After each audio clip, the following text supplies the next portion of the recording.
I met somebody at the airport that says to me, "You look familiar. Are you from Brooklyn?" I says, "Yeah." He says, "Church Avenue?" I says, "Yeah." He says, "Buzz-a-rama?" I says, "You got it."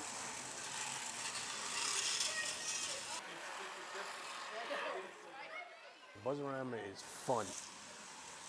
It doesn't matter if you're 4 years old or 115 like John over there. 110, get it right. Sorry, 110. Buzz-a-rama is a piece of history. There's no place like it in the world. Buzz-a-rama is my life, my childhood. Everybody says, Buzz-a-rama is still there? I went there when I was a kid. Kids that came in when they were young are coming back now with their children and their grandchildren, and pretty soon it's going to be their great-grandchildren.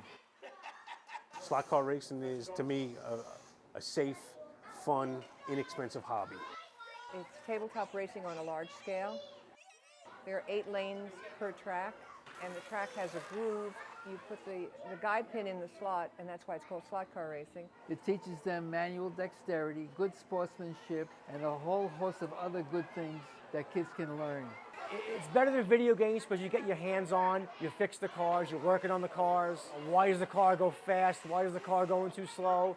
You're changing tires, you're changing bodies, there's different types of motors. One great thing about it is that when you do crash, you don't get hurt. To have the exhilaration of speed without any of the injuries, it's pretty damn great.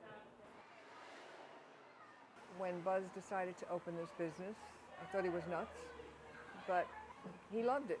It was something that he absolutely loved. I used to come to Buzz-a-rama back in the late 60s with my father. He would take me here. We used to race on this track right here. Buzzy used to have a Matchbox case with all Matchbox cars. And at the end of racing, my father would take me to the Matchbox cars, and he'd buy me a Matchbox car as like a little present after every Saturday or Sunday we came here to race.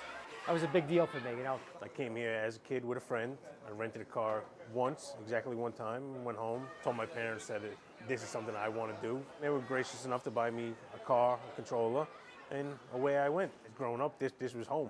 You know, this was safe.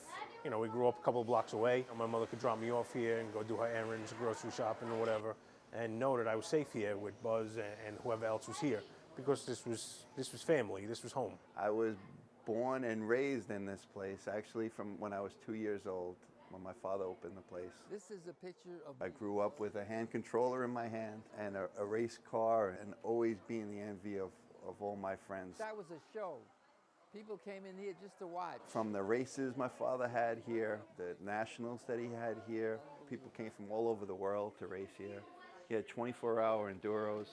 That means for 18 hours you raced in the daylight, and then for 6 hours you raced in total darkness. A lot of the prizes were cold cuts, big things of ham, and all kinds of salamis and bolognas and roast beefs. And notice that I don't have any snow on my roof. It was priceless.